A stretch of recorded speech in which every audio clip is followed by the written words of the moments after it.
Muchas gracias, señor presidente. Muy buenas tardes, compañeros y compañeras diputadas y diputados. Hoy quiero poner un tema en el tapete que no se escapa de la discusión nacional y que pasa por la discusión de reforma fiscal. Y son datos que ha arrojado una ONG mexicana, Oxfam, precisamente dentro del contexto del Foro Económico Mundial que se celebró la semana anterior sobre el tema de la desigualdad. Inclusive este mismo tema lo desarrolló el expresidente de la República, don Óscar Arias Sánchez, sobre el tema de lo que han llamado analistas la crisis de la desigualdad.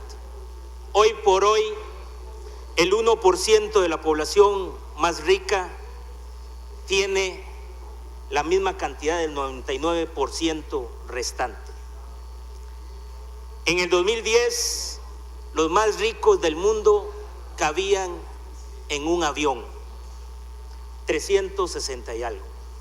Para el 2015 son 62 las personas que acumulan mayor cantidad de riqueza.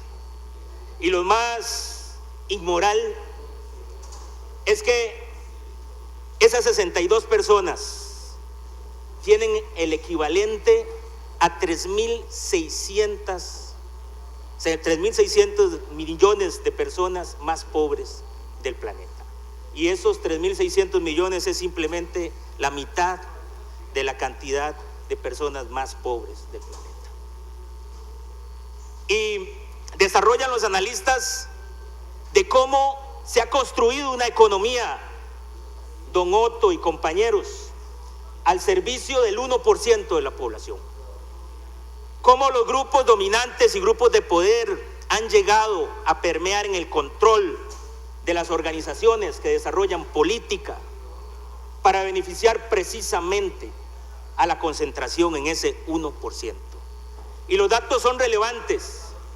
No se está desarrollando política pública que venga a contrarrestar la desigualdad social. En el país es un reflejo similar.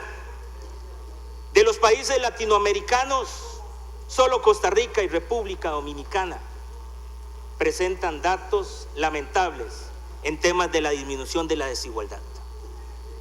Y cuando en el tapete del país está la discusión de fraude fiscal,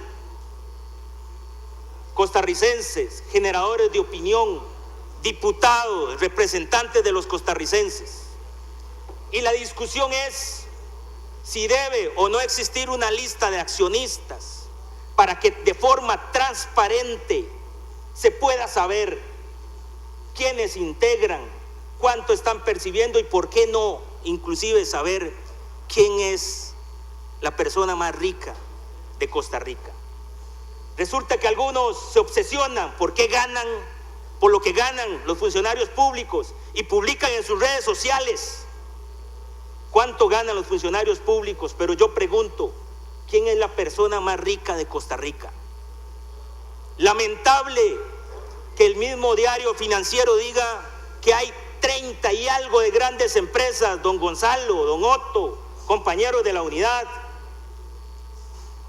de las grandes empresas de este país que no reportan ganancias y consecuentemente no pagan impuestos. Y nadie sabe quiénes son esas 30 y algo grandes empresas que hoy no tributan como corresponde. Y hoy no se puede discutir en este plenario un proyecto de ley contra el fraude fiscal. No se ha hablado de nuevos impuestos.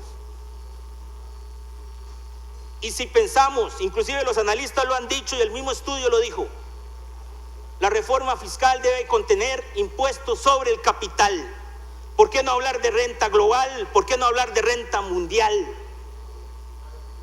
Que son verdaderamente aquellos impuestos que van sobre las riquezas de las personas y de las sociedades anónimas. Hoy el país es más desigual. La pobreza tiene datos lamentables y la reforma fiscal debe estar pensada precisamente en mejorar la recaudación, pero sobre todo en mecanismos que aseguren una reforma fiscal que sea progresiva. Lo dije anteriormente, inclusive don Otto me decía qué dinámicas o qué elementos debe tener. Don Otto, hablemos de impuestos sobre el capital, que el que más tenga más pague. Pongámonos de acuerdo, pero no se vale que hoy alrededor del 7.3% del PIB no se cobre. Es que si se cobrara bien los impuestos, don Antonio, no se requiriera reformas fiscales.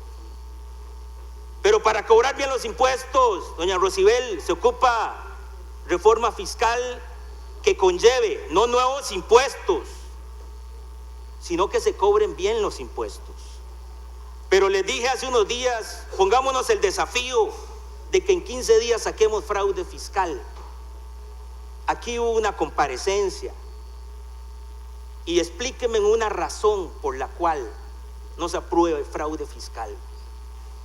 Denle una explicación a los costarricenses, una explicación lógica, una explicación que conlleve una discusión sana sobre el tema, porque no me pueden decir que en este país, una de las democracias más antiguas de Latinoamérica, resulta que no se puede saber quiénes integran una sociedad anónima, que no puede haber una lista de accionistas y que no se pueda saber quiénes son los más ricos de Costa Rica.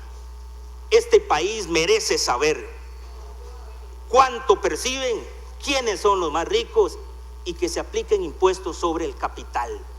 Esa es la forma, como dice Oxfam y otras ONG encargadas de luchar contra la desigualdad, como se ataca precisamente el problema de la pobreza.